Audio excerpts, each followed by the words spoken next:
Lolo, huwag ka nang pupunta rito. Hindi kita kailangan. Mamatay ka na lang sa katandaan mo, mag-isa. Ito ang mensaheng natanggap ko mula sa anak kong si Manny noong bisperas mismo ng Disyembre 22. Napakawalang puso, kasing lamig ng balde-balding tubig na ibinuhos sa mukha ng matandang amang ito na abala sa pag-iimpake ng mga pasalubong mula sa probinsya para sana dalawin ang anak sa syudad. Ang mga kapitbahay na dumaan at nakakita sa aking natutulala ay nagsabi, "Naku, hayaan mo na po, Mang Reynaldo. Ganyan talaga, lumalaki ang mga anak, nagiging walang utang na loob. Wala na tayong magagawa riyan." Pero hindi ako naniwala ni Katiting. Ang anak na humahagulgol noong nasugatan ako. Ang anak na nanumpa sa harap ng puntod ng kanyang ina, na ipalitson kambing ako ngayong Pasko, ay hindi pwedeng magsulat ng mga salitang puno ng galit. May mali. Amoy kamatayan ang lumabas sa telepono at hindi ninyo maisip kung ako'y nagdamdam at natulog na lang noong gabing iyon. Ang tanging sasalubong sa akin kinaumagahan ay ang malamig na bangkay ng aking anak. Nakakadena sa sarili niyang bodega, sa bahay ng pamilya ng sarili niyang asawa. Hayaan ninyong ikwento ko sa inyo kung ano talaga ang nangyari bago ang nakamamatay na sandaling iyon. Ilang oras lamang bago nag-ilaw ang screen ng telepono sa mga malupit na salitang iyon, ako ang pinakamaligayang tao sa lugar na ito sa hangganan. Ang hangin ng taglamig ay humihiyaw sa mga lumang siwang ng kahoy sa rancho, pero sa kusina, ang puso ko ay kasing init ng isang baga sa pugon. Nililinis ko ang aking lumang bota na gawa sa balat ng baka, ang mga botas panggiya na isinusuot ko lang sa pinakamahahalagang okasyon. Sa mesa, nakaayos na ang mga simpleng regalo pero puno ng buhay, isang bote ng lambanog na in-age ko ng 5 taon. Isang garapon ng pastillas de leche na gawa ng sarili kong mga kamay at isang scarf na yari sa lana na tinahi ko ng palpak para sa aking manugang. Kahit alam kong hindi niya gusto ang mga ganitong barat na regalo.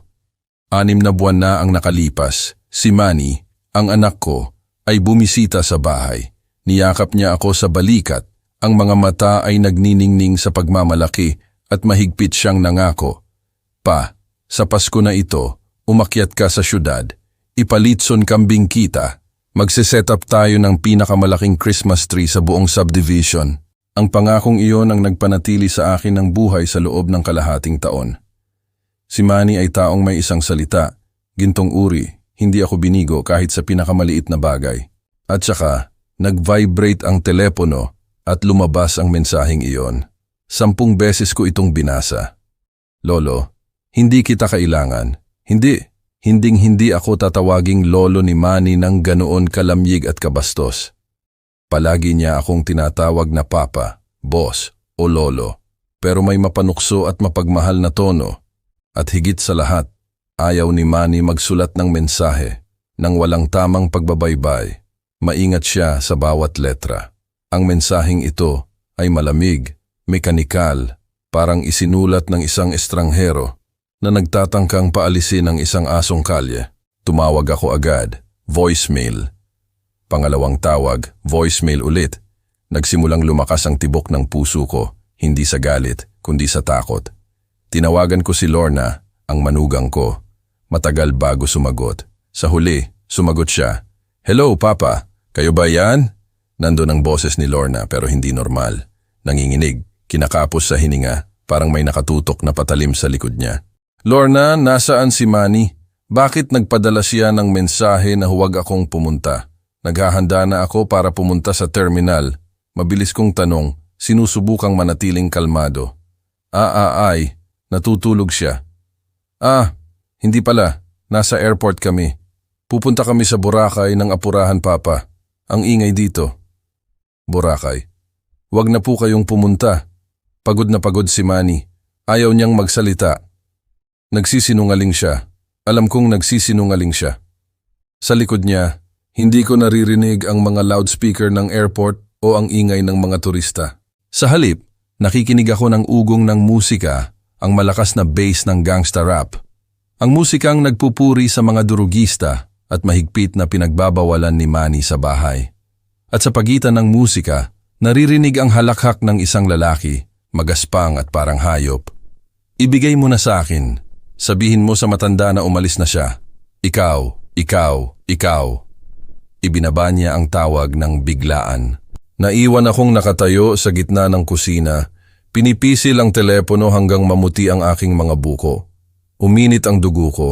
Siguro, ang isang ordinaryong ama ay magkikibit balikat lang.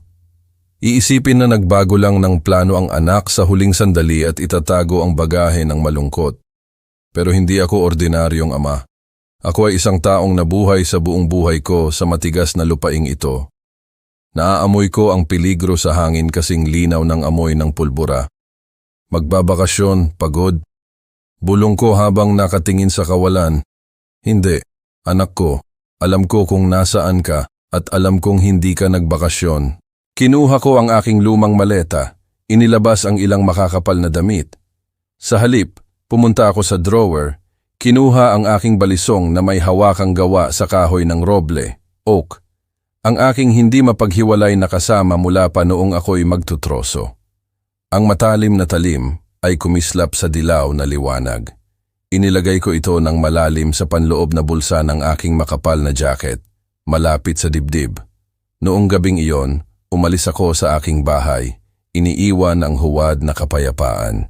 Hindi ako pupunta para maghapunan sa Pasko. Pupunta ako para hanapin ang aking anak dahil sinasabi sa akin ng aking instinct na siya ay nasa panganib ng kamatayan. Bago ako magpatuloy, mag-subscribe sa channel at sabihin sa amin kung saan mo kami pinakikinggan sa mga komento sa ibaba. Umupo akong nakakuyom sa huling upuan ng luma at kalampaging bus na bumibiyahe sa gabi patungo sa syudad. Sa labas ng bintana, ang gabi ay kasing itim ng tinting chino na paminsan-minsan ay hinahati ng mga headlight na dumadaan sa mga tuyong puno sa gilid ng daan. Ang hangin ay humihiyaw, nagdadala ng matinding lamig mula sa kabundukan, ngunit ang lamig sa labas ay walang-wala kumpara sa bagyo na umaalpas sa loob ko. Sabi nila kapag tumatanda ang isang tao, ang mga pandama ay nababawasan, lumalabo ang paningin, humihina ang pandinig, bumabagal ang mga kamay, ngunit may isang bagay na hindi tumatanda. Sa katunayan, nagiging mas matalim ito sa paglipas ng mga taon, ang instinct ng isang ama. Kami, tinatawag namin itong kutob ng loob o korasonada. Ito ay parang kapag naamoy ng isang lumang lobo ang bagyo, bago pa man dumating ang maitim na ulap o parang kabayo na nanginginig bago gumalaw ang lupa. At ngayong gabi, ang kutob na iyon ay sumisigaw sa aking ulo. Nasa panganib si Manny. Takbo. Reynaldo, takbo. Mahigpit kong hinawakan ang gasgas na maleta sa aking kandungan. Sa loob, ang bote ng lambanog ay tumitibok laban sa garapon ng pastillas. Inabot ko ang aking kamay upang hawakan ang panloob na bulsa ng aking makapal na jacket. Hinawakan ng aking mga daliri ang malamig at magaspang na ibabaw ng hawakan ng balisong. Iyon ang balisong na ginamit ko sa loob ng 40 taon. Mula noong ako ay isang batang magtutroso hanggang maging isang matandang nag-iisa sa rancho.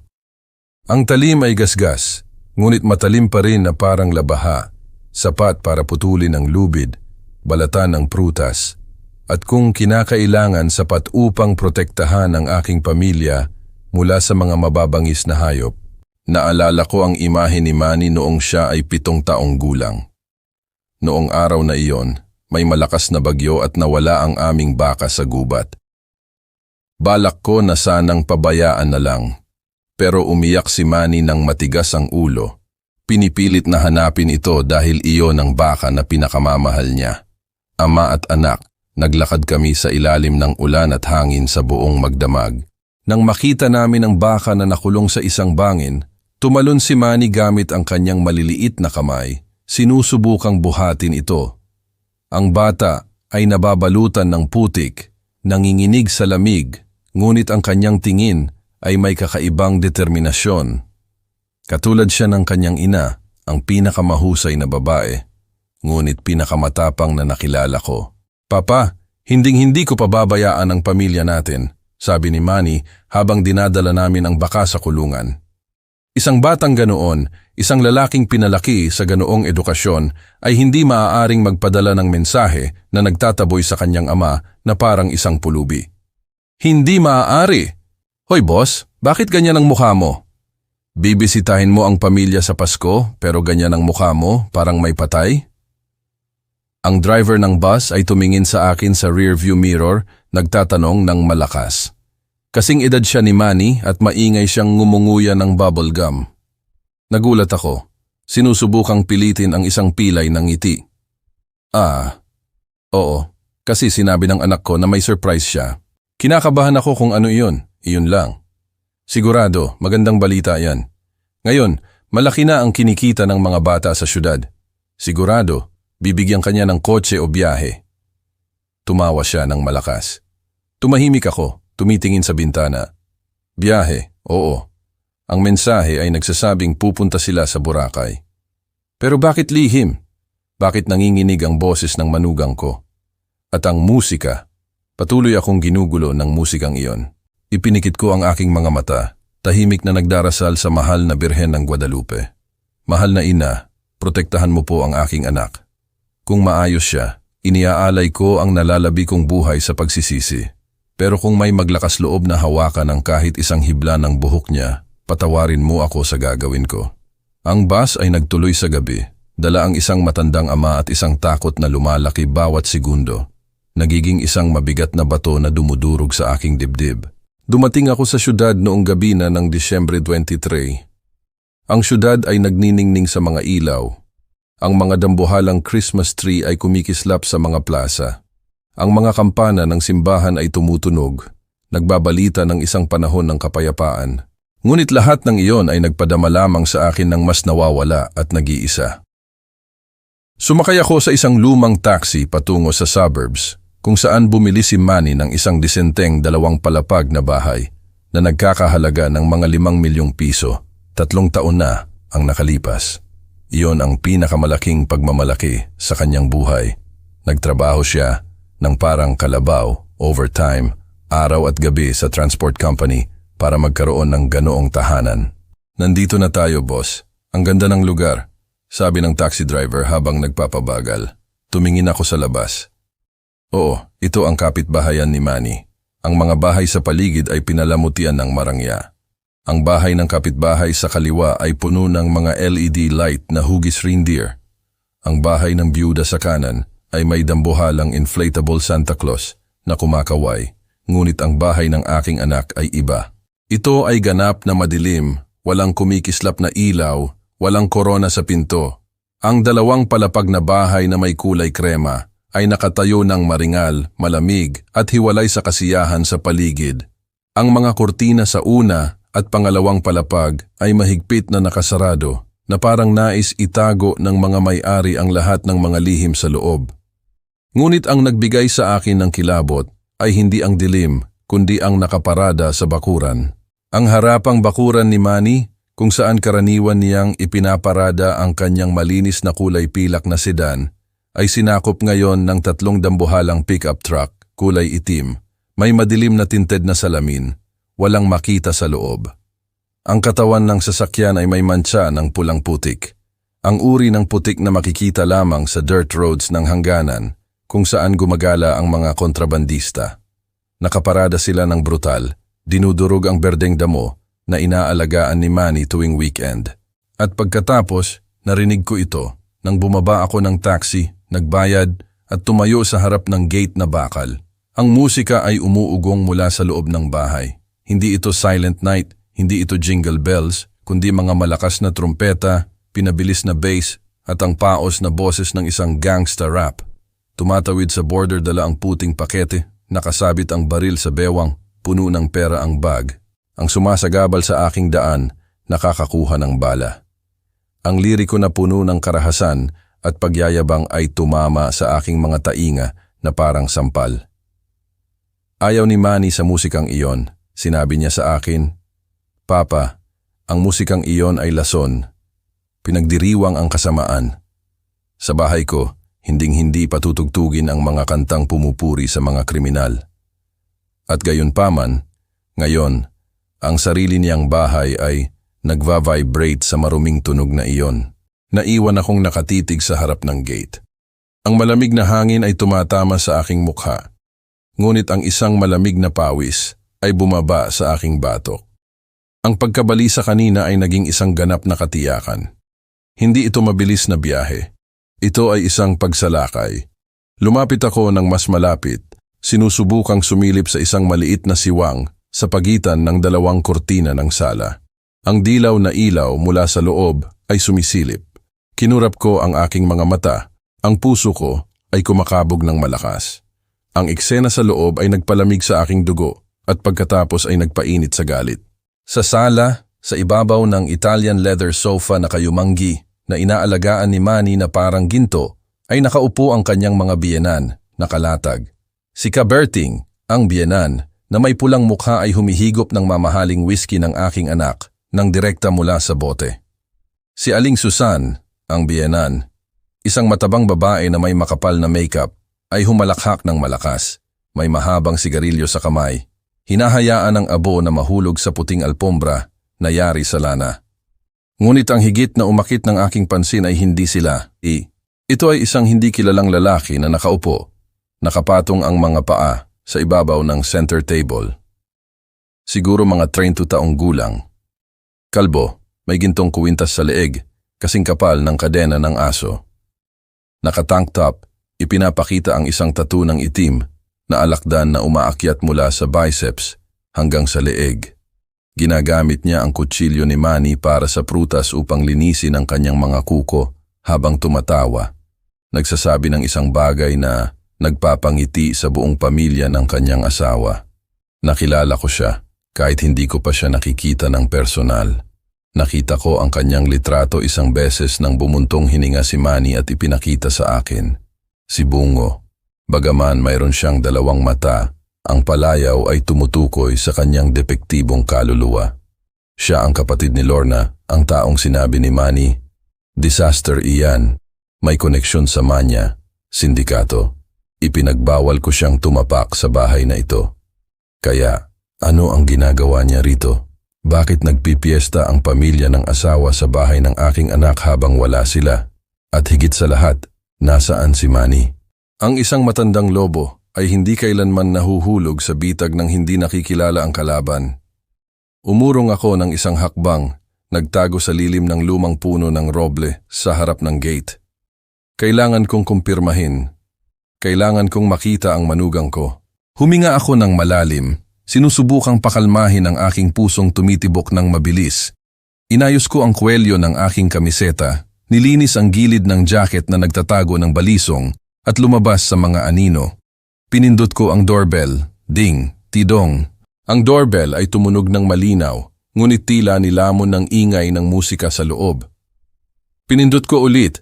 Sa pagkakataong ito ay mas matagal na nakadikit ang daliri.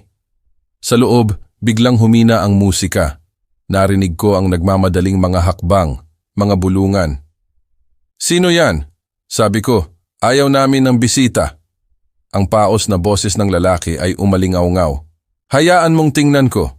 Sigurado, ang pizza iyan." Narinig ang boses ng isang babae. Si Lorna iyon. Ang mabigat na pinto na gawa sa kahoy ay bahagyang bumukas. Lumabas si Lorna. Naka-silk nightgown siya na may balabal na panglamig na hindi maayos na suot sa ibabaw. Ang kanyang mukha ay heavy makeup, ngunit hindi maitago ang kanyang pagkagutom at ang malalalim na eye bags. Nang makita niya akong nakatayo doon, dala ang bag ko ng mga regalo mula sa rancho, na wala ang kulay sa kanyang mukha. Nananatili siyang parang estatwa, mahigpit na nakahawak sa gilid ng pinto. Nanginginig ang kanyang mga labi, ngunit walang boses na lumabas. "Papa," bulong niya ng napakahina na halos tangayin ng hangin ang salita. Tumingin ako ng direkta sa mga mata ng aking manugang, naghahanap ng kaunting init, isang kaunting pagtanggap, ngunit wala. Sa kanyang mga mata ay purong takot lamang. "Kumusta, anak Lorna?" Sabi ko sa isang mabigat na boses, sinusubukang manatiling kalmado. "Nakarating na ako." Hindi siya sumagot. Nag-alala ako at hinawakan ko ang aking bag. Sinubukan kong humakbang pasulong, ngunit mabilis na umatras si Lorna, humaharang sa daan gamit ang isa pang kamay sa pinto. "Papa, bakit kayo pumunta? Nagpadala na ako ng mensahe sa inyo.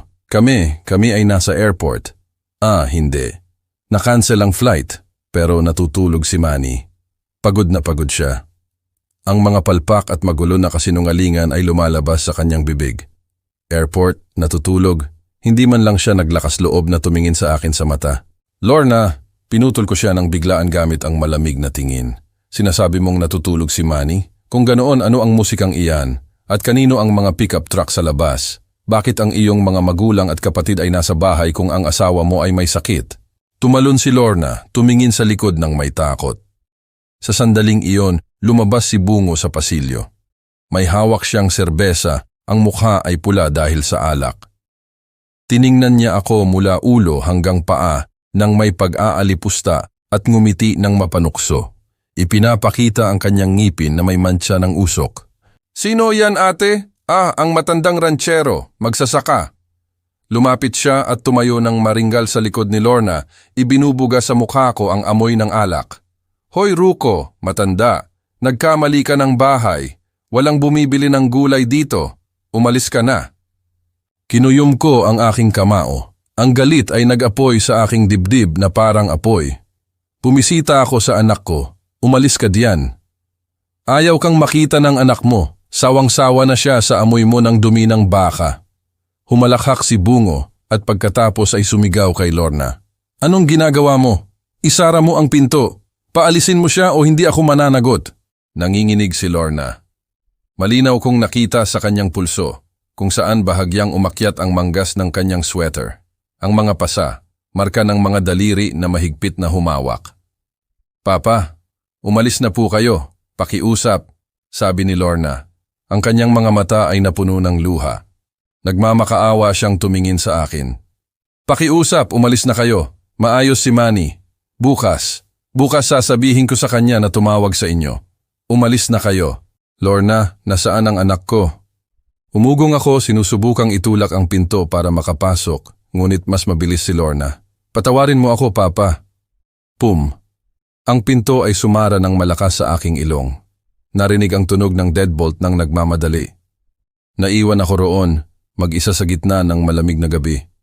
Sa loob, ang tawa ni Bungo ay muling umalingaw-ngaw, sinamahan ng malakas na gangsta rap, parang para lunurin ang aking pagkatok sa pinto at pagtawanan ang kawalan ng kapangyarihan ng isang matanda.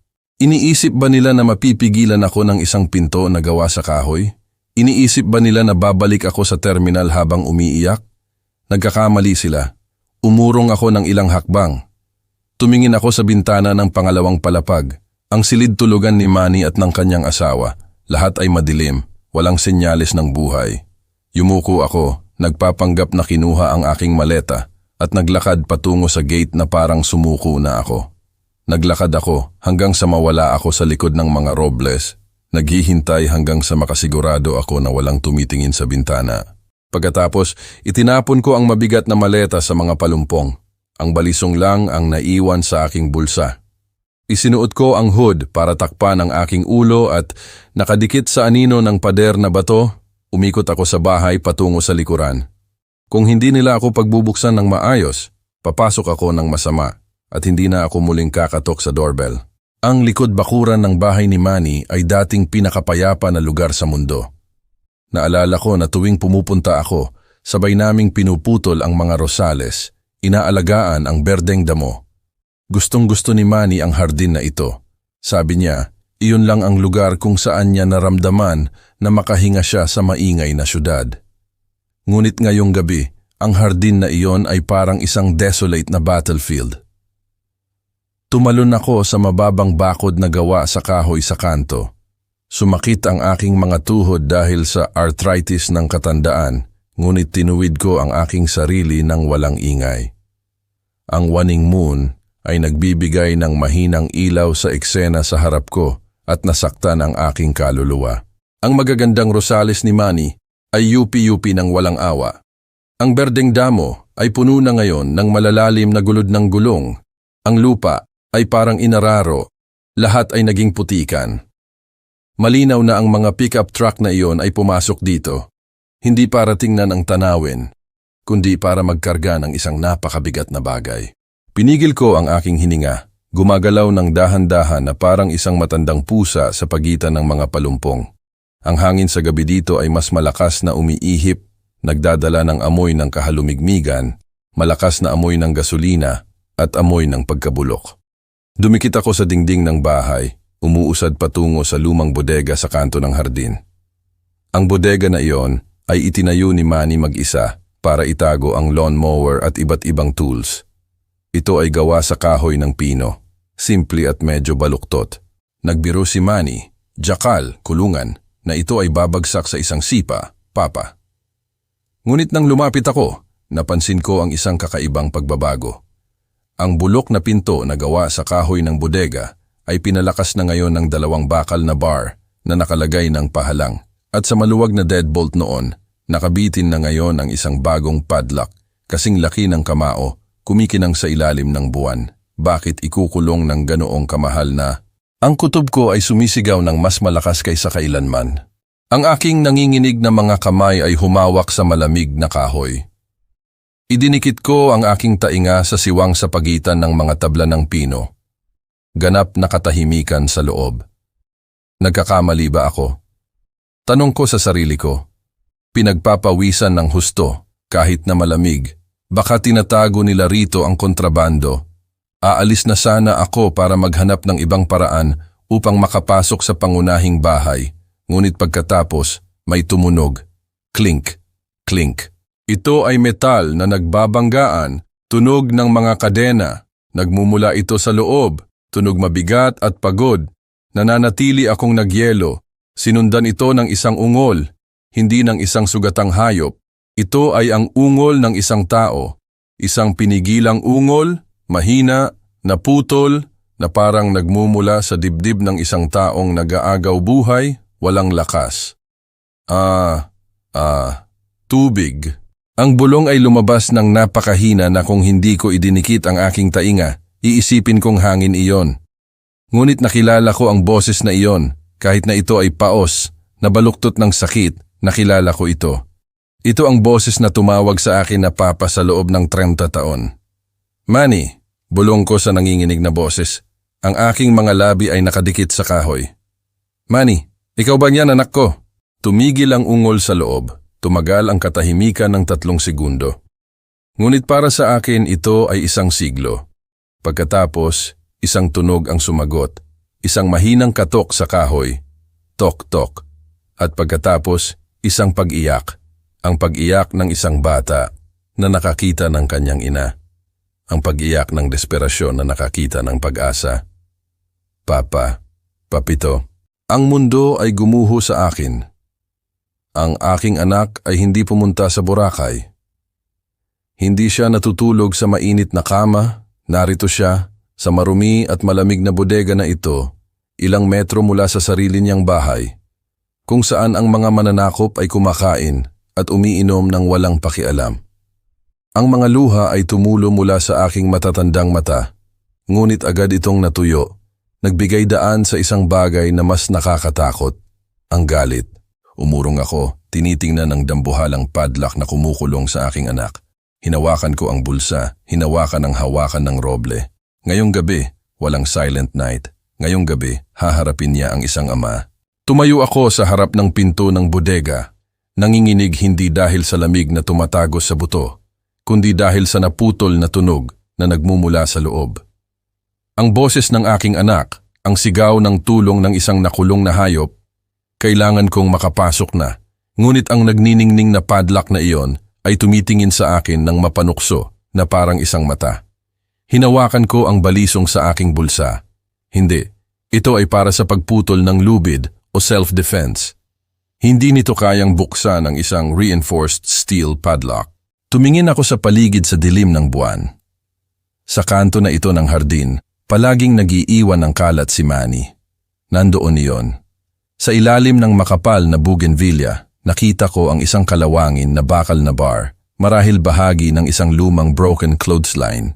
Kalahating metro ang haba, may patag na dulo. Kinuha ko ito, naramdaman ang lamig ng metal sa aking kamay na puno ng kalyo. Bumalik ako sa pinto. Hindi ko sinubukang sirain ang padlock, masyado itong matigas. Sa halip, tinutok ko ang deadbolt. Ginawa ni Manny ang bodega na ito gamit ang murang kahoy, at pagkatapos ng ilang pag-ulan, medyo bulok na ito. Isinaksak ko ang dulo ng bar sa pagitan ng metal deadbolt at ng pinto na gawa sa kahoy. Huminga ako ng malalim. Inikot ang lahat ng lakas ng isang lalaki na nagkarga ng kahoy sa buong buhay niya sa kanyang kanang braso. Bumukas ka o sisirain kita, kabrona, bulong ko sa pagitan ng ngipin. Crack! Ang kahoy ay tumunog ng tuyo. Ang deadbolt ay tumalsik, dala ang isang piraso ng bulok na kahoy. Ang pinto ay bahagyang bumukas, umaungol sa mga bisagra na walang langis. Pinigil ko ang aking hininga. Ang ingay ay nag-alerto sa mga nasa bahay. Tumingin ako patungo sa pangunahing bahay. Ang gangster rap ay patuloy na umuugong. Ang mga tawanan ay nagpatuloy. Marahil ginamit ng Diyos ang maruming tunog na iyon upang takpan ako. Pumasok ako sa loob ng bodega at isinara ang pinto sa likod ko.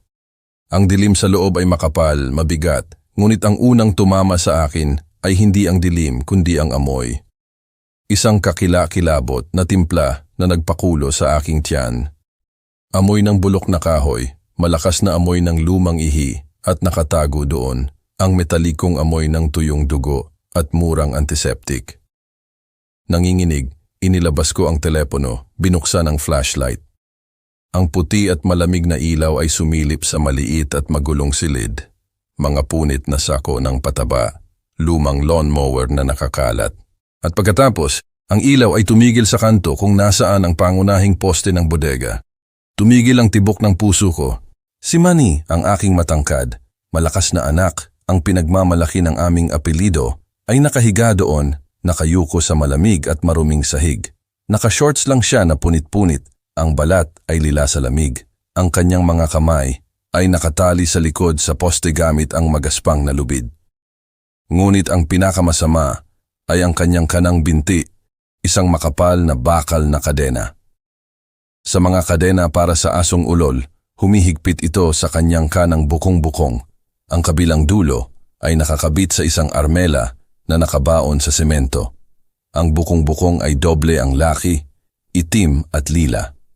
Ang shinbone ay baluktot sa isang grotesk, hindi natural na anggulo. Binali nila ang kanyang binti at iniwan siyang ganoon. Walang splint, walang bandage, tanging tuyong dugo lang ang nakadikit sa balat.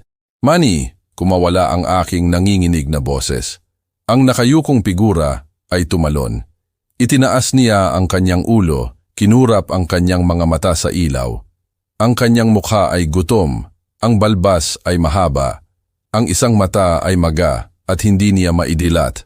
Ang mga labi ay basag, puti. Nang makilala niya ako, ang kanyang magandang mata ay lumaki ng malaki, puno ng takot, sa halip na kagalakan. Papa! Bulong niya sa paos na boses na parang hangin sa chimenea. Patayin mo! Patayin mo ang ilaw, Papa, takbo! Hindi ko siya pinansin. Sumugod ako sa tabi niya, lumuhod sa malamig na lupa. Niyakap ko ang kanyang mukha na puno ng mga pasa. Ang aking maiinit na luha ay bumabagsak sa kanyang pisngi. Diyos ko, anak ko, ano ang ginawa nila sa iyo? Anak ko, sino ang gumawa nito sa iyo? Nanginginig si Manny sa aking mga braso, hindi sa lamig, kundi sa takot. Sinubukan niya akong itulak gamit ang kanyang kaunting lakas. Hindi ka maaaring narito. May baril si Bungo. Papatayin ka niya. Umalis ka na, Papa. Hindi ako aalis kahit saan. Sabi ko ng matatag, inalis ang aking makapal na jacket para takpan siya. Nandito ako. Walang papatay kahit sino. Ilalabas kita sa impyernong ito. Hinawakan ko ang kanyang bali na binti. Umungol si Manny sa sakit, napayakap. Ang galit ay sumiklab sa akin, sinunog ang lahat ng takot. Tiningnan ko ang kadena pagkatapos ang wasak na mukha ng aking anak. Hindi ito domestic violence, ito ay torture. Ito ay gawa ng mga demonyo. At ngayong gabi, magbabayad ang demonyong iyon. Papa, patawarin mo ako. Umiyak si Manny, ang mga luha ay humalo sa dumi sa kanyang mukha. Isinandal niya ang kanyang ulo sa aking balikat. Mahina na parang isang maliit na bata. Nangako akong ipalitson ka ng karne at tingnan mo ako, nakahiga na parang aso. Huwag ka nang magsalita, anak. Hinaplos ko ang kanyang ulo, naramdaman ang mga bukol sa kanyang bungo. Sabihin mo sa akin bakit? Bakit ginawa ito ng pamilya ng asawa mo? Nasaan si Lorna? Nang banggitin ko si Lorna, tumigas si Manny. Isang iba't ibang sakit, mas malalim kaysa sa pisikal, ang lumitaw sa kanyang mga mata. Lorna, bulong niya ng may kapaitan. Alam niya, nakita niya Papa, nakita niya kung paano nila ako binugbog. Nananatili akong nagyelo. Lorna, ang manugang na laging nagsasabi, Papito, Suelan, ang babae na akala ko ay mabait. Huminga si Manny nang may kahirapan at nagsimulang magkwento. Bawat salita ay parang saksak sa aking puso. Noong nakaraang linggo, bumaba ako sa garahe para tingnan ang mga truck. Alam mo, ang transport company ko. Nitong huli, may mga biyahe sa gabi. Nagtaka ako nang makita ko si Bungo na gumagala. Hindi siya nagtatrabaho para sa akin. Lumunok si Manny. Tuyong-tuyo ang kanyang lalamunan. Mabilis kong binuksan ang aking bote ng tubig. Pinainom siya ng paunti-unti. Pumasok ako sa back warehouse nang hindi nila ako nakikita. Nakita ko ang biyenan ko, si Kaberting, at si Bungo na nagtatanggal ng mga spare tire ng mga truck. Sa loob ay puno ng mga puting pakete. Papa, kristal, kilos at kilos. Virgen Santissima, bulong ko habang nagkukrus. Sinigawan ko sila. Sinabi ko na tatawag ako ng pulis. Kukunin ko na sana ang cellphone. Naputol ang boses ni Manny, pero hindi ko inasahan na si Kaberting ang biyenan ko ay pupukpukin ako ng wrench sa likod. Nawalan ako ng malay. Nagngingit-ngit ako, kinuyom ang aking kamao. Ang biyenan ay binubugbog ang manugang para protektahan ang droga. Baliw na ang mundong ito. Nang magising ako, nandito na ako, nakatali. Si Bungo ay nasa harap ko, may baseball bat. Tiningnan ni Manny ang kanyang binti, nanginginig. Tumatawa siya. Sinabi niya sa akin, gusto mo bang tumawag ng pulis? Tuturuan kitang maglakad ng maingat. At pagkatapos sinira niya ang binti ko. Papa, masakit talaga. Nawalan ako ng malay at muling nagising sa sakit. Malditos hijos de la chingada. Nagmura ako, umiiyak sa galit. Kinuha nila ang cellphone ko. Pinilit nila akong i-unlock ito. Si Bungo ang nagpadala sa iyo ng mensahe. Sabi niya, kung hindi ko ibibigay ang password, papatayin niya si Lorna. Nagbanta siyang papatayin ka. Tiningnan ako ni Manny ng kanyang maga na mga mata. Sobrang takot ako, Papa. Takot na gawin nila sa iyo ang anuman. Kaya, ibinigay ko ang key. At si Lorna, ano ang ginawa niya? Umiyak siya, nagmakaawa sa tatay niya pero sinampal siya ni Kaberting. Sabi niya, gusto mo bang mabuhay ng maayos o gusto mong pumunta ang buong pamilya sa bilangguan? At ganoon, tumahimik siya. Pinili niya ang pamilya niya, Papa. Iniwan niya akong nakahiga dito. Naramdaman ko ang kilabot sa aking likod, ang pagtataksil. Ang lasong iyon ay mas mabilis pumatay kaysa sa mga bala. Hindi lang binali ang binti ng aking anak, sinira nila ang kanyang tiwala at puso. Ano ang gusto nila sa iyo? Bakit hindi ka na lang nila patayin? Tanong ko, kahit na natatakot ako sa sagot. Tiningnan ako ni Manny ng may kadiliman. Kung papatayin nila ako, mag-iimbestiga ang pulis. Ang company ay nakapangalan sa akin. Kailangan nila ang company para mag-money laundering, para ilipat ang karga. Kailangan nila akong buhay, ngunit buhay na parang zombie. Itinuro niya ang madilim na kanto ng bodega kung saan may maliit na mesa na gawa sa kahoy. Tingnan mo, Papa. Tingnan mo kung ano ang gagawin nila sa akin ngayong gabi. Inilawan ko ang lugar na iyon at ang nakita ko ay nagpalamig sa aking dugo. Sa bulok na mesa, sa tabi ng isang walang laman na bote, may isang makinang na metal tray. Sa loob, may maliit na supot ng puting pulbos, shabu, isang metal na kutsara na nasunog sa ilalim, isang lighter, at isang bagong medical syringe sa packaging nito. Kit para sa pag-i-inject ng droga. Tinitigan ko ang mga bagay na iyon, nalulula, taga-rancho ako. Hindi ko alam ang marami tungkol sa mga bagay na ito, ngunit naiintindihan ko kung para saan sila. Sila ay nag-iisip, nauutal ako. I-inject nila ako, Papa, sabi ni Manny ng desperado. Sinabi ni Bungo na dahil Christmas Eve ngayon, bibigyan niya ako ng regalo. Gusto niyang maging adik ako. Gusto niya akong gawing hayop na magmamakaawa para sa droga sa kanyang paanan. Muling tumulo ang luha ni Manny. Papa, kung magiging adik ako, ang salita ko sa harap ng batas ay walang silbi. Titingnan ako ng pulis bilang isang paranoid drug addict na nag-aakusa sa kanyang disenteng pamilya ng asawa. Kukontrolin nila ako gamit ang droga. Mawawala sa akin ang lahat. Ang company, ang aking karangalan, ang aking buhay. Tiningnan ko ang aking anak, isang engineer, isang malusog, matalino na lalaki, sa bingit ng pagiging alipin ng lason na iyon. Ang plano ay hindi lang malupit, ito ay perpekto sa isang nakakatakot na paraan.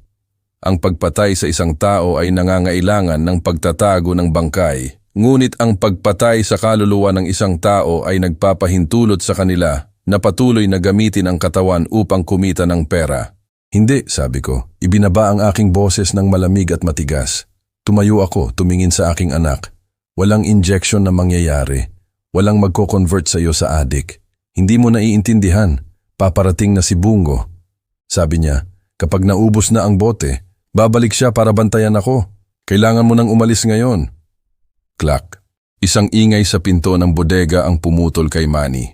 Kaming dalawa ay nagulat. Ang deadbolt sa labas ay tumunog. Mabibigat na hakbang sa tuyong damo at ang lasing na pagkanta ng isang tao. Maligayang Pasko sa aking mahal na bayaw.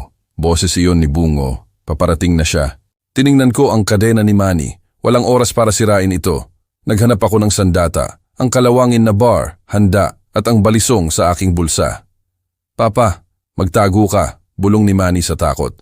Sa likod ng mga sako na yan, mabilis. Tiningnan ko ang aking anak at pagkatapos ang pinto na nagva-vibrate. Alam kong hindi ako makakapagtago. Kung magtatago ako, i-inject niya si Manny sa harap ng aking mga mata. Ni Madres hindi ko iyon papayagan.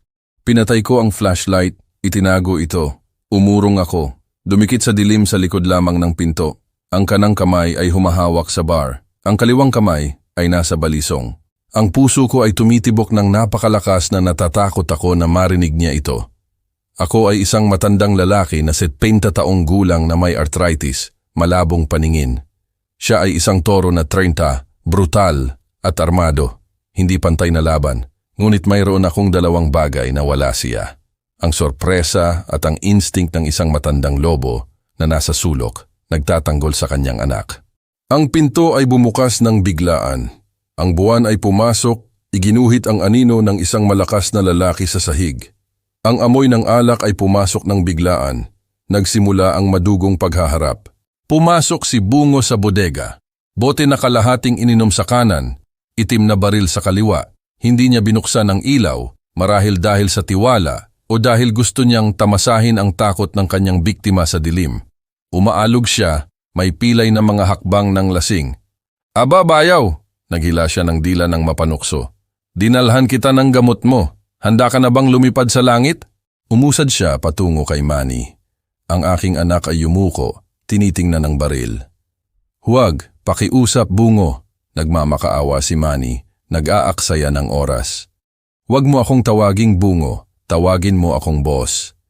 Tumawa siya, itinataas ang bote para sa isa pang higop. Sa sandaling iyon, nang isinandal niya ang kanyang ulo, inilalantad ang kanyang lalamunan at ibinaba ang kanyang depensa.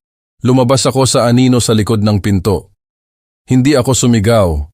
Ang matatandang manyoso, mapaglaro, ay hindi sumisigaw kapag umaatake. Inilagay ko ang lahat ng aking bigat at galit sa kalawangin na bar. Pok, tumama ang bar ng tuyo sa kanyang armadong pulso. Isang tuyong kaluskos ang tumunog. Sumigaw siya sa sakit. Lumipad ang baril mula sa kanyang kamay, dumulas sa semento patungo sa dilim. Anong inang nangyayari? Humanga siyang tumingin sa akin. Ang mga mata ay nanlalaki sa gulat. Nakita niya ako, isang matandang lalaki na may puting buhok, mga mata ng apoy, bar sa kamay.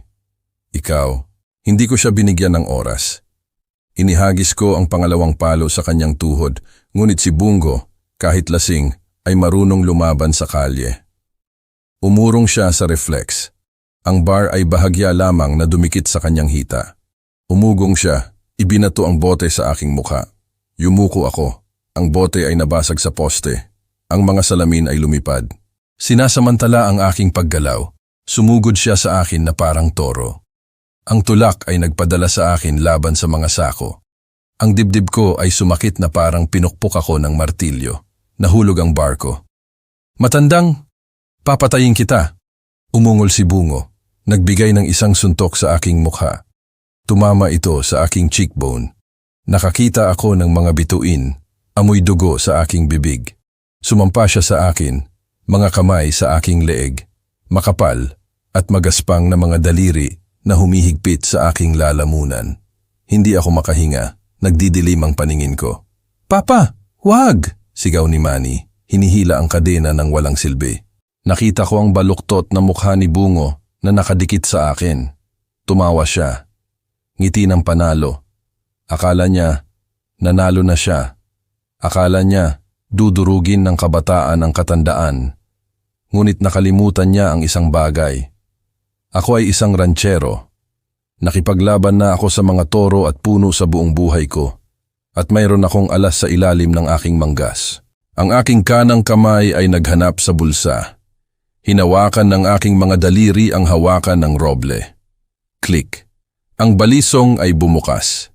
Hindi ako nagbigay ng mga saksak ng padalos-dalos. Naalala ko kung paano ko pinatay ang mga manok, kung paano ko dinugo ang baboy ramo. Kailangan ko ng isang mahinang punto.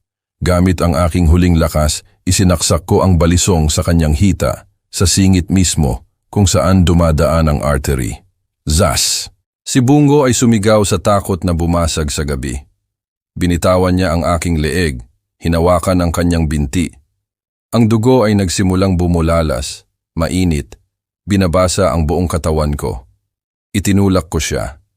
Gumulong ako sa isang gilid, umuubo, naghahanap ng hangin. Sinubukan niyang bumangon, maputla, nanlalaki ang mga mata. Naghahanap siya ng baril, ang fuska. Nasaan yon? Humihingi siya. Nakita ko rin ang baril, halos 1 metro ang layo kay Manny. Manny, ang baril! Sigaw ko. Si Manny, sa kabila ng sakit, ay umabot, hinawakan ng sandata gamit ang kanyang nakatali na mga kamay. Itinutok niya kay Bungo, nanginginig. Tigil! Tigil ka, kabron! Sigaw ni Manny. Nagyelo si Bungo. Nakita niya ang itim na barel pagkatapos ang kanyang sugat na dumudugo. Ang kanyang tapang ay nawala, natira ang purong takot, duwag. Huwag kang magpapaputok, bayaw. Biro lang iyon. Nauutal siya, itinaas ang kanyang mga kamay. Bumangon ako ng may kahirapan, kinuha ang bar, lumapit, at binigyan siya ng malakas na palo sa batok. Pum! Nanlaki ang mga mata ni Bungo at bumagsak na parang sako ng patatas, nawalan ng malay. Naiwan ako roon, humihingal. Masakit ang lahat sa akin, puno ng dugo ng iba, ngunit hindi ako nakaramdam ng pagkasuklam. Nakaramdam ako ng kasiyahan. Tapos na, sabi ko kay Manny. Umalis na tayo, anak. Wala akong oras para magpahinga. Ang sigaw ni Bungo ay tiyak na nag-alerto sa mga nasa bahay. Ang gangsta rap ay tumigil. Narinig ko ang mga sigaw mula sa bahay. Anong nangyari, Bungo? Ang boses ni Kaberting ay umalingaw-ngaw. Nagmura ako. Sinuri ko ang mga bulsa ni Bungo. Susi, salamat sa Diyos. Isang keychain na may logo ng Ford. Ito ay sa isa sa mga pickup truck. Bumalik ako kay Manny. Ang problema ay ang kadena. Wala akong susi ng padlock. Papa, paano ako aalis? Nakakadena ako. Tiningnan ni Manny ang kanyang bukong-bukong ng desperado. Tiningnan ko ang armela sa semento. Ito ay matibay, ngunit ang kadena ay nakakabit sa armela gamit ang isang U-shackle na may tornilyo. Ibigay mo sa akin ang wrench diyan, itinuro ko. Gumapang si Manny para sa kalawangin na wrench. Pinihit ko ang nut. Ito ay matigas dahil sa kalawang. Mabilis, Papa. Paparating na sila. Nagmamadaling sabi ni Manny, tinitingnan ang pinto. Nagngingit-ngit ako. Ginamit ang lahat ng aking lakas. Nasugatan ang aking kamay at dumugo. At ang nut ay bahagyang umikot. Nagpatuloy ako. Sa wakas, lumuwag ito. Inalis ko ang shackle. Ang kadena ay humiwalay sa sahig, ngunit nanatili sa bukong-bukong ni Manny. Wala nang magagawa. Ganyan na lang tayo aalis. Tinulungan ko si Manny na tumayo. Umungol siya nang ang kanyang bali na binti ay dumikit sa sahig. Sumandal ka sa akin, paika-ika. Magtiis ka, utos ko. Umalis kami sa bodega, nagtatakip na parang lasing. Paglabas namin sa bakuran, Isang malakas na ilaw mula sa likod na porch ang bumulag sa amin. "Tigil kayo riyan," sigaw ni Kaberting. Nasa likod siya ng pinto, may double-barreled shotgun. Sa tabi niya, si Aling Susan at Lorna, nakatakip ang kanilang mga bibig. "Patayin mo, matanda. Pinatay niya ang kapatid ko," hiyaw ni Aling Susan. "Papa, huwag." Mahinang sigaw ni Lorna. Bang! Tumama ang putok sa lupa sa aking mga paa. Nagtatapon ng putik. Ang matanda ay bumaril para pumatay. Handa siyang patayin ang kanyang manugang para manahimik ito. "Takbo!" sigaw ko, hinihila si Manny patungo sa gilid na bakod. Shortcut patungo sa harapan. Gumulong kami sa mga palumpong, punit-punit ang damit. Isa pang putok ang bumasag sa mga sanga sa itaas namin. Nakarating kami sa harapan. Ang 3 pickup truck ay naroon pa rin.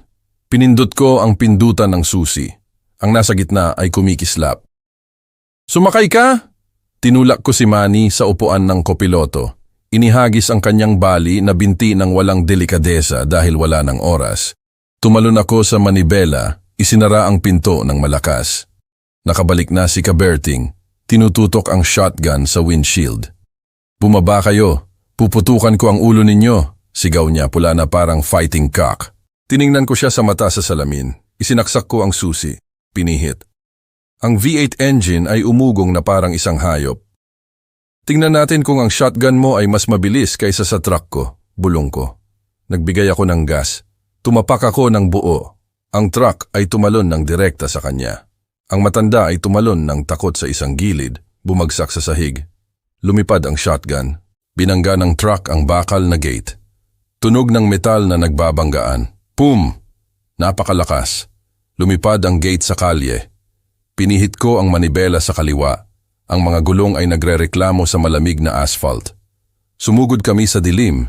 Iniiwan ang bahay ng impyerno, ang mga sigaw, at ang pagtataksil. Tiningnan ko si Manny.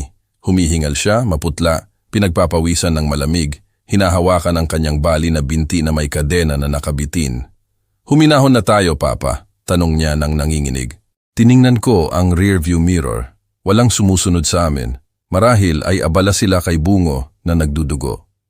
"Hindi pa, anak," sabi ko. Ang mga mata ay nakadikit sa madilim na daan. Nagsisimula pa lang ang gyera, pero ngayong gabi nanalo tayo. Hinawakan ko ng mahigpit ang malamig na kamay ng aking anak. Ang kamay na puno ng kalyo ng ama at ang nanginginig na kamay ng anak. Ang itim na Ford F-150 na ninakaw ko ay tumakbo na parang demonyo sa desyertong highway. Ang V8 engine ay umuugong, nilalamon ang bawat metro ng malamig na asphalt sa ilalim ng mga headlight na humahati sa gabi. Hindi ako naglakas loob na magpabagal ni Katiting. Sa rearview mirror, ang dilim ay tila gustong tumalon upang lamunin kaming dalawa. Umaasa akong makakita ng mga ilaw ng pagtugis, mga sirena, o marinig ang mga putok ng baril, ngunit sa likod ay mayroon lamang isang sepulkral na katahimikan. Sa upuan ng kopiloto, si Manny ay unti-unting nawawalan ng ulirat. Ang kanyang bali na binti ay nakapatong sa dashboard. Ang bakal na kadena ay mahigpit pa ring nakakapit sa kanyang maga at lila na bukong-bukong, nag-vibrate sa bawat lubak ng truck. Ang dugo mula sa mga bukas na sugat ay nagsisimula ng matuyo, dumidikit sa mamahaling leather upholstery. "Anak kong Manny, huwag kang matutulog. Kausapin mo ako," sigaw ko. Humahawak sa manibela gamit ang kanan at hinahampas ang kanyang pisngi gamit ang kaliwa. Bahagyang idinilat ni Manny ang kanyang mga mata. Ang kanyang tingin ay nawawala, disconnected dahil sa sakit at shock. "Papa, nilalamig ako. Inaantok ako ng husto." "Huwag kang matutulog, kabron. Kung matutulog ka, mamamatay ka." Sumigaw ako sa kanya. Ang mga luha ay nasa gilid. Alam ko ang mga sintomas, traumatic shock. Nawawalan siya ng dugo at ang sakit ay lampas sa makatao na matitiis. Kung mawawalan siya ng ulirat ngayon, ang kanyang puso ay maaaring tumigil. Binuksan ko ang heater sa maximum, ngunit ang lamig na nagmumula sa kanyang katawan ay tila walang makapagpapainit. "Makinig ka sa akin," sabi ko. Sinusubukang panatilihin ang aking boses na kalmado. "Naaalala mo noong bata ka pa, Noong umakyat ka sa puno ng bayabas at nabali ang braso mo, umiyak ka sa buong araw pero kinabukasan gusto mo nang umakyat ulit. Ikaw ang pinakamatigas ang ulo na bata sa rancho. Magtiis ka, anak. Mahinang ngumiti si Manny. Isang pilay ng ngiti sa kanyang pasa na mukha. Noong araw na iyon, binatukan mo ako dahil pinunit ko ang bagong kamiseta. Oo. Sa pagkakataong ito, hindi kita papaluin. Bibili ako sa iyo ng 10 bagong kamiseta. Idilat mo lang ang mga mata mo at tingnan mo ako. Tiningnan ko ang orasan sa dashboard. 2:00 ng umaga. Nakapaglakbay na kami ng mga 30 kilometers palayo sa taguan ng sindikato. Kailangan ko ng ospital, ngunit hindi ito maaaring ang malaking ospital sa sentro, kung saan may mga kamera sa lahat ng dako at madaling makita kami ng pamilya ng kanyang asawa. Malabo kong naaalala na may isang maliit na klinika sa labas ng bayan ng Santa Clara, mga 10 kilometro pa. Iyon lang ang lugar na naisip ko. Malapit na tayo, anak ko. Makikita mo na ang doktor. Inaliw ko siya, ngunit sa loob, sinunog ako ng pagkabalisa. Hindi ko alam kung ipinapasok ko ang aking anak sa isa pang bitag. Sa lupain na ito sa hangganan, ang linya sa pagitan ng mabuti at masama ay manipis na parang papel. Pulis, doktor, hukom. Kahit sino ay maaaring tao nila kung tama ang presyo. Ngunit nang makita ko si Manny na nag-aagaw buhay, alam kong wala na akong ibang pagpipilian. Pinihit ko ang manibela. Ang truck ay pumasok sa dirt road na patungo sa Santa Clara, nagpapalabas ng ulap ng pulang alikabok. Ang klinika sa Santa Clara ay isang lumang isang palapag na gusali na may dilaw na pintura na nagbabalat, nawawala sa gitna ng mga puno ng eucalyptus. Ang puti at asul na neon light ng emergency ay ang tanging pagtanggap. Nagparada ako ng biglaan sa harap ng pinto. Hindi ko na pinatay ang engine. Tumalon ako, tumakbo sa tabi ng kopiloto, binuksan ang pinto at binuhat si Manny. Magtiis ka, anak. Kaunti pa. Binuhat ko siya papasok. Isang nurse na nagbabantay na natutulog sa likod ng counter ay nagising ng biglaan.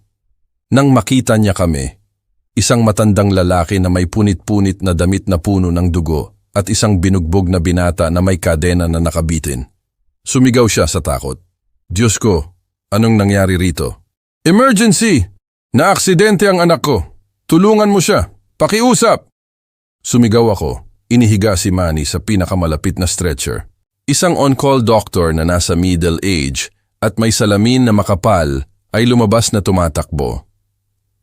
Tiningnan niya ang sugat sa binti ni Manny pagkatapos ang kadena at nagbago ang kanyang tingin mula sa pag-aalala patungo sa pagdududa.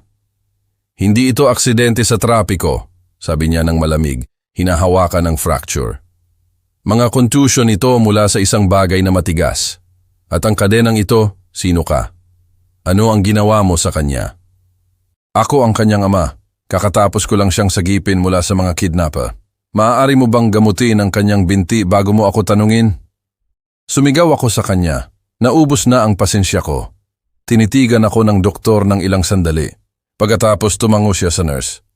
Sa curations room, morphine para sa sakit. Ngayon, tumawag ng pulis. Huwag kang tumawag ng pulis lokal. Pinigilan ko ang kamay ng nurse. Tumawag ng federal, sa mga federal. Inalis ng doktor ang aking kamay. Ito ang protocol, senyor. Kailangan naming i-report ang anumang kahina-hinalang sugat. Dinala nila si Manny sa loob. Iniwan nila ako sa waiting room. Bumagsak ako sa isang malamig na plastic chair. Hinawakan ang aking ulo gamit ang tuyong dugo ni Bungo na nasa aking mga kuko pa rin. Kinuha ko ang cellphone para tawagan si Diego, ngunit patay na ang baterya pagkatapos ng mahabang gabi ng flashlight at GPS. Me lleva a la chingada. Nagmura ako, hinampas ang cellphone sa upuan. Hindi pa lumipas ang 20 minuto nang may narinig akong mga sirena sa labas. Hindi ng ambulansya, kundi ng patrol. 2 sasakyan ng municipal police ang huminto sa pasukan. 4 na pulis ang bumaba, ang kamay ay nasa holster. Ang nasa harap ay isang matabang lalaki na may makapal na bigote. Nakakurap ang mga mata, iniskan ang lahat. Tumayo ako. Sinasabi sa akin ng instinct na may mali. Napakabilis nilang dumating.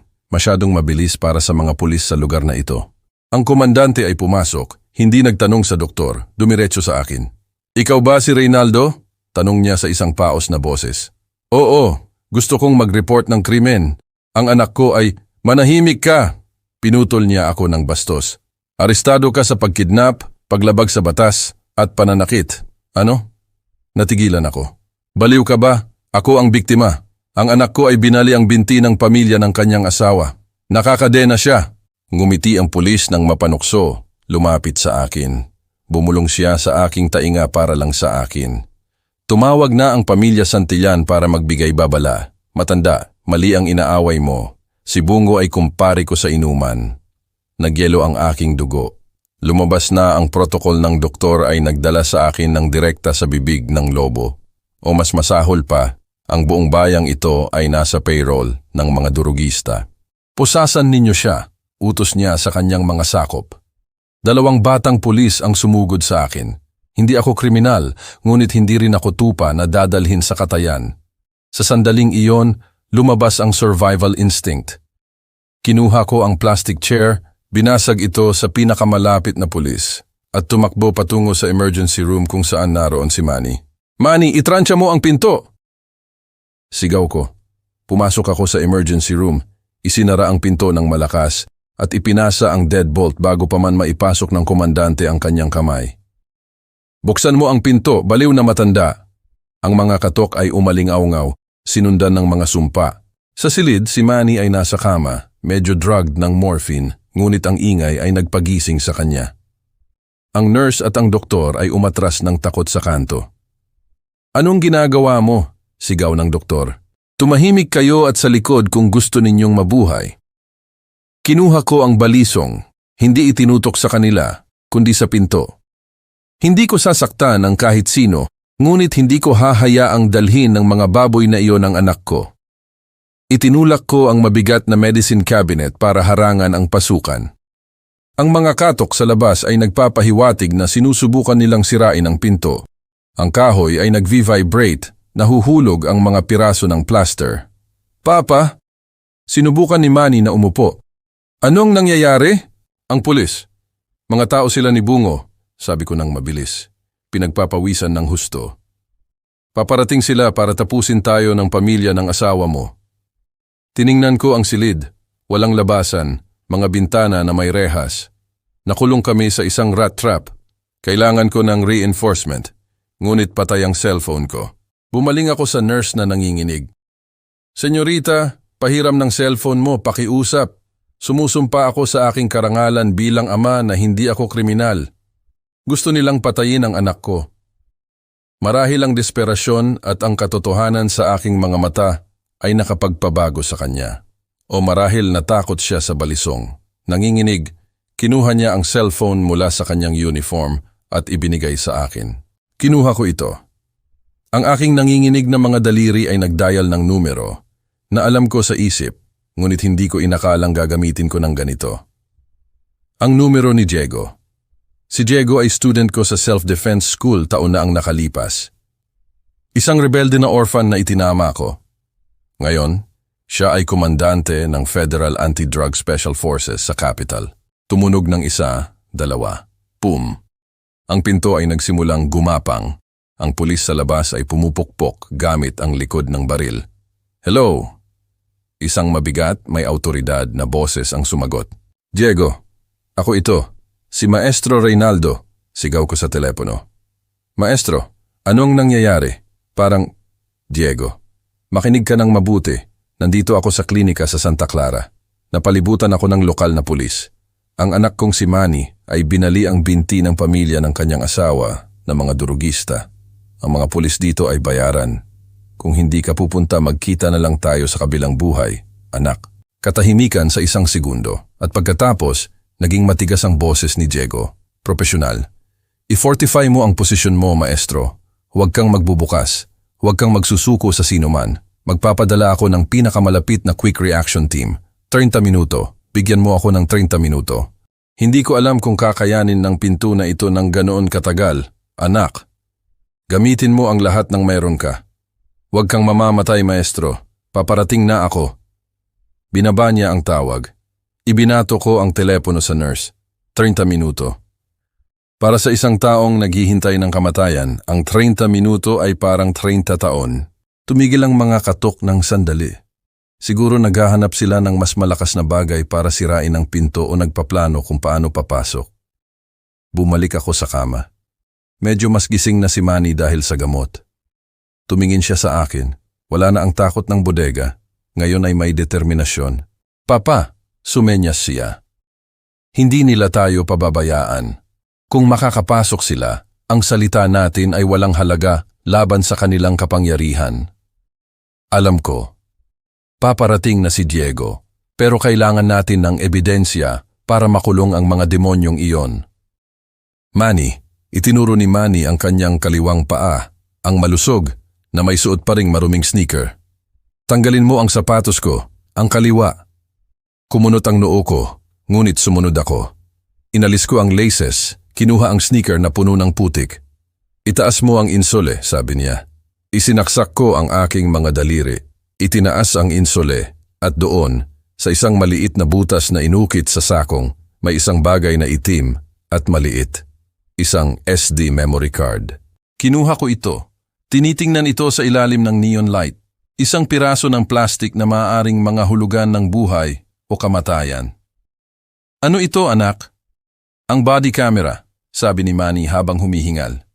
Noong araw na iyon, nang matuklasan ko sila sa warehouse, naabot ko ang card mula sa camera na nasa vest ko. Itinago ko ito sa sapatos bago ako nawalan ng malay dahil sa biyenan ko. Tiningnan ko ang aking anak ng may paggalang, sa bingit ng kamatayan at nanatiling kalmado.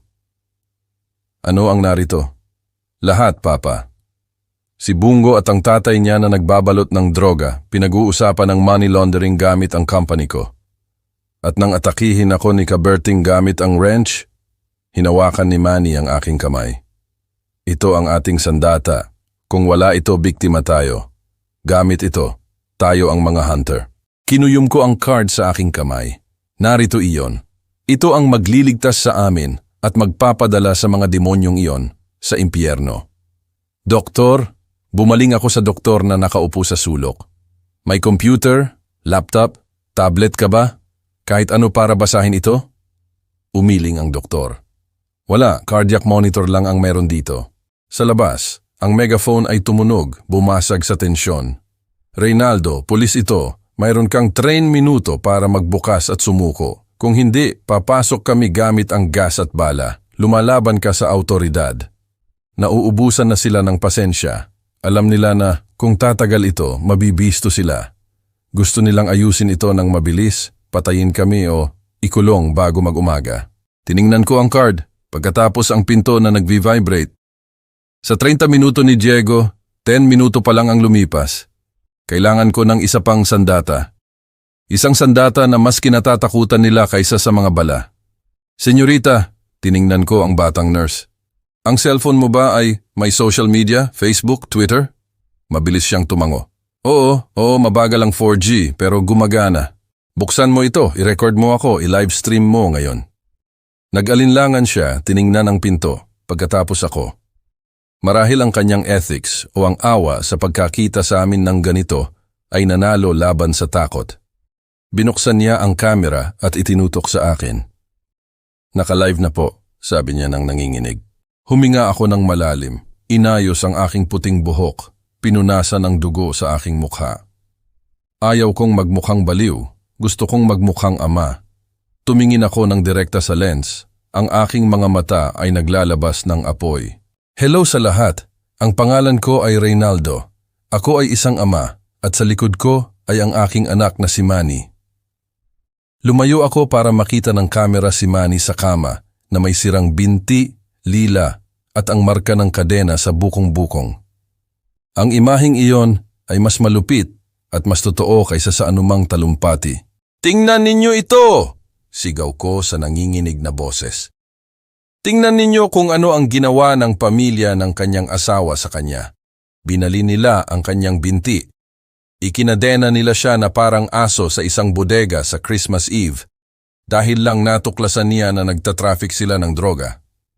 Itinaas ko ang SD card sa harap ng kamera. At narito ang ebidensya.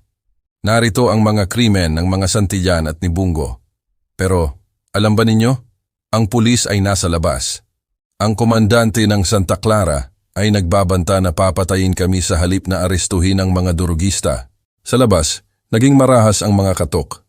Sirain ninyo ang pinto ng mabilis. Anong ginagawa ninyo? Bumagsak ang salamin. Isang tear gas grenade ang pumasok sa maliit na bintana, gumulong sa sahig, naglalabas ng puting usok na nakakatisod. Cough, cough. Umubo ako.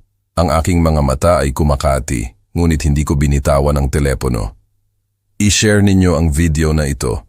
Pakiusap. Kung mamamatay kami ngayon, ito ay ang pulis ng Santa Clara at ang kartel ng mga Santillan. Huwag ninyong hayaang hindi ito maparusahan. Ako si Reynaldo. Gusto ko lang iligtas ang anak ko. Napuno ng usok ang silid. Si Manny ay umuubo ng malakas. Tinatakpan ang kanyang bibig. Putulin mo! I-upload mo na! Sigaw ko sa nurse. Pinindot niya ang finish at publish. Halos hindi pa niya nahawakan ang screen. Pum! Ang pinto ng emergency ay bumagsak. Ang cabinet ay lumipad palayo. 4 na pulis na may gas mask, baton at taser ang pumasok sa gitna ng usok. Tumayo ako sa harap ni Manny gamit ang kalawangin na bar sa kamay. Huwag ninyong galawin ang anak ko. Umugong ako na parang isang matandang leon na nasa sulok. Isang palo ng baton ang tumama sa aking balikat at bumagsak ako. Isang electric shock ang nagpakuba sa akin, ngunit habang bumabagsak ako sa malamig na sahig, ang aking paningin ay lumabo dahil sa gas. Nakita ko ang screen ng cellphone ng nurse na nag-iilaw.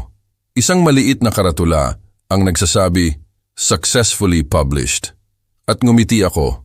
Alam na ng mundo, ang gyerang ito ay hindi na nila maaaring manalo sa dilim. Nakahiga ako sa malamig na sahig, malabo ang paningin dahil sa gas at sakit ng taser. Ang komandante ng Santa Clara ay nakatayo sa ibabaw ko. Ang kanyang malaking anino ay bumabagsak na parang lapida.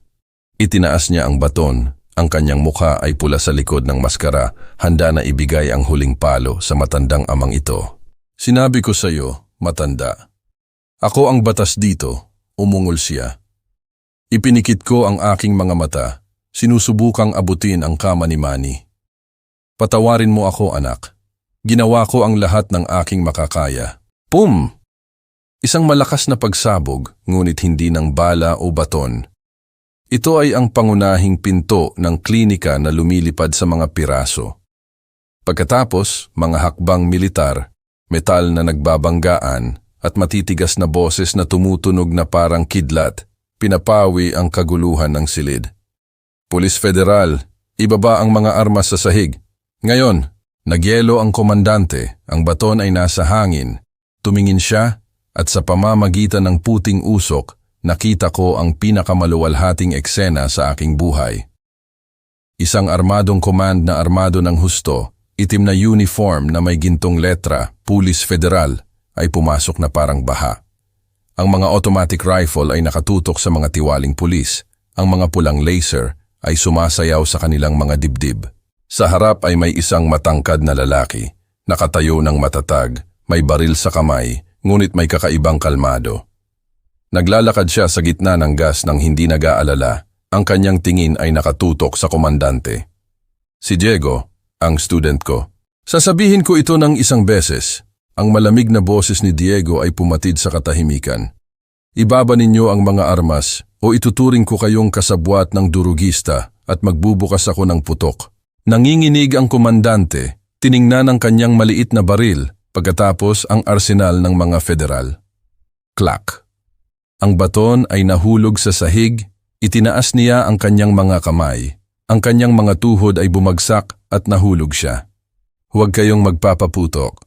Ginagawa ko lang ang aking tungkulin, nauutal siya. Ang tungkulin mo ay protektahan ang mga tao, hindi bantayan ang mga mamamatay tao, sabi ni Diego at sumenyas sa kanyang mga tauhan. Pusasan ninyo silang lahat, tanggalin ang kanilang mga badge at armas, tumawag ng forensics ngayon. Ang mga lokal ay itinapon sa sahig. Ang mga braso ay nakaposisyon sa likod. Ang tunog ng mga posas, click-click, ay tumunog na parang musika sa aking mga tainga. Tumakbo si Diego para tulungan akong bumangon. Inalis niya ang kanyang mask nang nag-aalala. Maestro, maayos ka ba? Huli na ba ako? Umubo ako, humihinga ng malinis na hangin, umiiyak dahil sa gas. Hinawakan ko ng mahigpit ang braso ni Diego, ngumiti ng pilay. Hindi anak, just in time, just in time. Itinuro ko ang kama. Manny, iligtas mo si Manny. Isang military doctor ay naroon na kay Manny. Tinitingnan ang mga signs at naglalagay ng gamot. Stable siya, maestro, ulat ng doktor. Bumuntong hininga ako ng nakahinga, ang aking katawan ay naging basahan. Sumandal ako sa pader, nakikita kung paano dinala ang mga baboy na pulis. Ngayong gabi, ang hustisya ay hindi lang isang magandang salita. Ngayong gabi, ang hustisya ay may hugis ng mga itim na rifle na nakatutok sa masama. Ang aking live video ng ilang minuto ay naging spark na sumunog sa buong criminal empire. Sa loob ng oras, mayroon na itong milyon-milyong views. Ang buong Pilipinas ay nagulat. Ang imahe ng matandang ama na may balisong na nagtatanggol sa kanyang anak na nakakadena sa ospital ay tumama sa puso ng milyon-milyon na uhaw sa hustisya.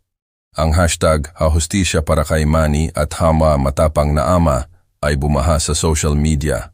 Sa ilalim ng matinding presyon ng mga tao at direktang utos mula sa kapital, ang operasyon sa Santillan Mansion ay ginawa kinaumagahan. Hindi ako naroon, ngunit ipinakita sa akin ni Diego ang video ng helmet camera ng mga agent. Ang gate na sinira ko kagabi ay nakahiga pa rin. Pumasok ang mga federal. Natagpuan nila si Caberting at ang kanyang asawa na nagsusunog ng mga papel sa fireplace. Si Bungo ay natagpo ang humihingi sa sofa na may masamang binalutan na binti at isang rifle sa tabi niya na balak niyang gamitin. Ngunit ang pinakamalaking blow ay nasa garahe. Nang sirain nila ang fake concrete floor, natagpuan nila ang isang lihim na bunker. Sa loob, mayroong higit sa 50 brick ng heroin, kilos ng kristal, shabu, at isang arsenal. Ang marangyang bahay, ang mga party, lahat ay itinayo sa dugo at lason. At si Lorna, nakita ko siya sa video. Hindi siya tumakbo o lumaban. Nakaupo siyang tahimik sa kusina, umiiyak. Nang dinala siya ng nakaposas, tumingin siya sa kamera. Ang mga mata ay maga, walang laman. Papa, patawarin mo ako. Gumalaw ang kanyang mga labi kahit alam niyang wala ako. Nang makita ko iyon, hindi ako nakaramdam ng kasiyahan. Nakaramdam ako ng kalungkutan, isang malalim na kalungkutan kung paano sinisira ng maruming pera ang mga tao. Siya ay isang mabait na babae hanggang sa lamunin ng kasakiman at kaduwagan ang kanyang konsensiya. Dinala kami ni Manny sa military hospital sa capital para sa kaligtasan. Isang linggo kaming namuhay ng armored. Inoperahan ang binti ni Manny, nilagyan ng mga pin. Sinabi ng mga doktor na makakalakad ulit siya, ngunit ika-ika siya habang buhay. Walang problema, Papa, ngumiti si Manny, hinahampas ang cast. Mas maganda pang ika-ika kaysa maglakad ng nakaluhod sa harap ng mga kabrones na iyon. Tiningnan ko ang aking anak. Ang pagmamalaki ay hindi magkasya sa aking dibdib. Ang mahinang anak sa bodega ay namatay. Sa harap ko ay isang tunay na lalaki na tumawid sa impyerno at bumalik na may scar ng karangalan. 3 buwan na ang nakalipas, ang trial laban sa mga Santillan. Ito ang trial of the century sa lugar namin. Ang silid ay puno ng press, tao, activists. Kinuha ng mga Santillan ang pinakamahal na lawyer sa bansa. Mga pinong suit, mamahaling cologne, sinusubukang gawing circus ang trial. Ang korte, Your Honor, sabi ng punong lawyer, madulas na parang igat. Ang aking mga client ay biktima ng bitag. Si Manny ay isang adik. Sinasaktan niya ang sarili para mangikil. Ang droga ay itinanim. Walang direktang ebidensya na nag-uugnay sa aking mga client. Nagsalita siya ng maganda, lohikal. Nakita ko si Manny na humihigpit sa wheelchair, pula sa galit. Huminahon ka, anak. Inilagay ko ang aking kamay sa kanyang balikat. Ang katotohanan ay parang karayom, at ngayon ang karayom na iyon ay tutusok sa kanilang lalamunan. Turn na ng prosecutor. Umakyat si Diego sa stand, inilagay sa mesa ang sealed SD card, ang nasa sapatos. Your Honor, ito ang hindi maikakaila na ebidensya, sabi ni Diego. Ang malaking screen ay bumukas. Lahat ay nagpigil ng hininga. Ang malinaw na imahe mula sa body camera ay lumabas. Ang anggulo ay mula sa dibdib ni Manny. Malinaw na nakikita si Kaberting at si Bungo na pinuputol ang mga gulong, inilalagay ang mga puting pakete. Ang audio ay naririnig ng perpekto. Kung ito ay maging maayos, magpapalit tayo ng kotse, Papa, narinig si Bungo. Gawin mo ng maayos. Kung malalaman ni Manny, may gulo, sagot ni Kaberting. Pagkatapos pumasok si Manny, ang sigaw at ang traidor na palo sa likod. Ang kamera ay umikot at naging itim, ngunit ang audio ay patuloy na nagre-record ng mga palo at ang mga ungol ni Manny. Nang matapos, ganap na katahimikan. Walang gumalaw. Ang kalupitan na inilantad sa liwanag ng hustisya ay nagpatungo sa ulo kahit sa mga sutil na lawyer. Si Kaberting ay lumubog sa upuan, maputla. Ibinaba ni Bungo ang kanyang ulo, nanginginig. Ang hukom ay pinalo ang gavel, tumunog na parang kampana ng kamatayan para sa empire ng kasamaan. Pumasok ang testigo na si Reynaldo. Tumayo ako, inayos ang aking lumang, ngunit pinlantsa na kamiseta. Umakyat ako, tinitingnan ang mga nagpahirap sa aking anak. Hindi ako alam ang marami tungkol sa batas. Ang boses ko ay umalingaw-ngaw. Ako ay isang ama lamang. Tinuruan ko ang aking anak na magtanim, mag-alaga ng hayop, maging matuwid. Hindi ko siya tinuruan na makipaglaban sa mga demonyo, ngunit tinuruan ko siya ng isang bagay. Kung ikaw ay matumba, babangon ka, at kung hindi mo kaya, bubuhatin kita. Itinuro ko si Manny sa wheelchair. Binali nila ang kanyang binti, ngunit hindi nila sinira ang kanyang kaluluwa, at hindi nila sisirain ang pagmamahal ng isang ama. Mayroon kayong pera, kapangyarihan, armas. Ngunit mayroon kaming katotohanan, at ang katotohanan ay hinding-hindi namamatay. Ang buong silid ay tumayo at pumalakpak. Umugong na parang bagyo, pinapawi ang mga reklamo ng depensa. Ang hatol ay bumagsak noong araw na iyon. Fernando Santillan, Kaberting, 25 taon. Si Bungo, 30 taon. Ang asawa, 15 taon para sa complicity. Kinuha ang mga ari-arian, nagawa ang hustisya. Pagkatapos ng trial, bago siya pumunta sa Women's Penal, humingi ng pagkakataon si Lorna na makita si Manny. Nagbigay ang pulis ng minuto sa waiting room, binabantayan. Nanatili ako sa pinto. Si Manny ay nasa kanyang wheelchair, kalmado. Si Lorna ay nasa harap, nakaposas, umiiyak. Ang maskara ay kumalat. Manny, patawarin mo ako. Humahagulhol siya. Natakot ako. Natakot na papatayin nila ako. Natakot na papatayin ka nila. Tiningnan ni Manny ang babae na kasama niya sa kama ang nagsumpa ng pag-ibig. Alam kong natakot ka, sabi ni Manny ng mahinahon. Hindi kita sinisisi sa pagiging takot. Lahat ay natatakot mamatay. Kaya pinatawad mo ako? Kapag nakalabas ako, maaari nating... Tumingin si Lorna ng may walang kabuluhang pag-asa. Umiling si Manny ng dahan-dahan. Lorna, pinatawad kita. Hindi ako nagtatanim ng sama ng loob. Dahil ang sama ng loob ay pag-inom ng lason, naghihintay na mamatay ang iba. Binitawan ko iyon para mabuhay ng payapa. Huminto siya, ang boses ay matatag. Ngunit ang pagpapatawad ay hindi nangangahulugang pagbabalik. Nakita mo kung paano nila binali ang aking binti. Tumahimik ka nang pinukpok ako ng bat ng tatay mo. Ang katahimikan na iyon ay mas masakit kaysa sa mga palo. Kailangan ko ng isang babae na tatayo sa tabi ko sa gitna ng bagyo, hindi ang isa na magtatago sa likod ng kalaban. Ibinaba ni Manny ang wheelchair nang hindi tumitingin sa likod. Paalam, Lorna, sana makahanap ka ng kapayapaan, ngunit hindi sa akin. Nagsimulang umiyak si Lorna sa mesa, luha ng pagsisisi na huli na. Itinulak ko ang wheelchair ng aking anak palabas ng courthouse. Ang araw ng hapon ay bumalot sa amin ng ginto. Ang hangin ng tagsibol ay umiihip na, nagdadala ng bagong buhay. Tama ang ginawa mo, anak. Hinampas ko siya. Masakit, Papa. Hinawakan ni Manny ang kanyang dibdib. Mas masakit kaysa sa binti. Alam ko, ngunit ang sugat na iyon ay gagaling din. At kapag gumaling, magiging mas malakas ka kaysa kailanman. 3 buwan na ang nakalipas, lumipas ang taglamig, ngunit sa kabundukan, lumalamig sa gabi. Sa aking lumang rancho, isang malaking bonfire ang nagniningas sa bakuran. Ang mga spark ay lumilipad sa langit na parang fireflies. Ang amoy ng litson kambing na may maanghang na adobo at kahoy ng roble ay pumupuno sa hangin. Si Manny ay nasa tabi ng apoy, may saklay sa isang kamay, pinabaliktad ang mga ribs sa grill gamit ang isa pa. Tinupad niya ang kanyang pangako.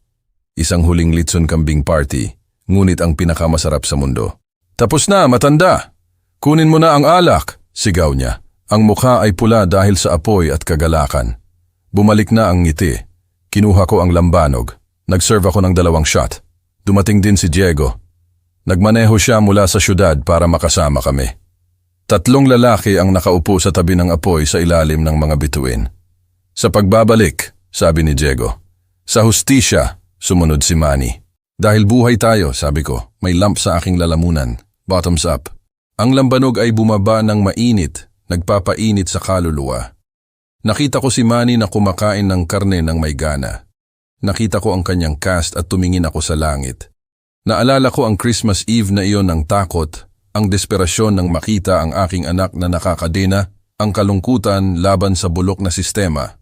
Kung hindi ako nagtiwala sa aking kutob, kung umurong ako sa takot, kung pinili ko ang kaligtasan ng katandaan sa halip na ang peligro, ngayon, mag-isa ako sa harap ng litrato ng aking anak, kinakain ang pagsisisi hanggang sa mamatay. Bumaling ako, tinitingnan ng kamera, na parang nakikipag-usap sa milyon-milyong ama doon. Mga kaibigan, ang buhay ay puno ng mga bitag at mga lobo na may balat ng tupa. Maaari nilang kunin ang iyong pera, bahay, kahit ang iyong pangalan. Ngunit may isang bagay na hinding-hindi nila maaaring kunin, at iyon ay ang dugo na dumadaloy sa iyong pamilya. Huwag na huwag mong balewalain ang boses ng iyong puso. Kapag sinabi sa iyo ng kutob na nasa panganib ang iyong mga anak, hayaan mo na ang takot, sirain mo ang mga pinto. Lumaban ka na parang hayop para protektahan sila. Dahil ang pinakamalaking kayamanan ng isang tao ay hindi ang nasa bangko, kundi ang mga taong nakaupo sa paligid ng bonfire ngayong gabi. Ako si Reynaldo, ako ay isang ama. At ipinagmamalaki ko iyon. Ibinaba ko ang baso, kinuha ang piraso ng litson kambing na ibinigay sa akin ni Manny. Napakasarap anak, mas mahusay kaysa sa 5-star restaurant. Maligayang Pasko Papa, tumawa si Manny. Ang mga mata ay nagniningning. Maligayang Pasko, anak ko.